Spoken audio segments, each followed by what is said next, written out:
എൻ്റെ ഒരു സംശയമാണ്. ഉത്തരം അറിയാവുന്നവർ കോമന്റ് ചെയ്യുക. കാര്യം വേറെ ഒന്നുമല്ല, നമ്മുടെ കേരളത്തിന്റെ എഡ്യൂക്കേഷൻ മിനിസ്റ്റർ ശിവൻകുട്ടി സർ. അറിയാത്തവരാരും ഉണ്ടാവില്ല. കാരണം ഒരുപാട് ട്രോൾ വീഡിയോസും കാര്യങ്ങളൊക്കെ ആയിട്ട് ആള് ഫേമസ് ആണ്. അതുമാത്രമല്ല, കേരളത്തിന്റെ എഡ്യൂക്കേഷൻ മിനിസ്റ്ററും കൂടിയാണല്ലോ. അപ്പോൾ അറിയാതിരിക്കില്ലല്ലോ. ഈ വ്യക്തി വാ തുറന്നാൽ പൊട്ടത്തരവും മണ്ടത്തരവും മാത്രമാണ് പറയുന്നത്. ഇങ്ങനെയുള്ള ഒരു വ്യക്തിയെ എന്തിനാണ് സർക്കാർ എഡ്യൂക്കേഷൻ മിനിസ്റ്ററിന്റെ ഒരു പോസ്റ്റ് കൊടുത്തിട്ട് നിർത്തിയിട്ടുള്ളത്?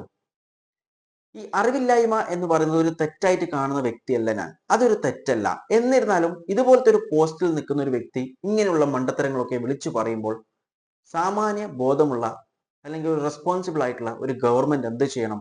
ആ വ്യക്തിയെ റീപ്ലേസ് ചെയ്യണം. റീപ്ലേസ് ചെയ്യണം എന്ന് പറയുന്നത് പദവി ഒഴിവാക്കുകയും ചെയ്യണ്ട.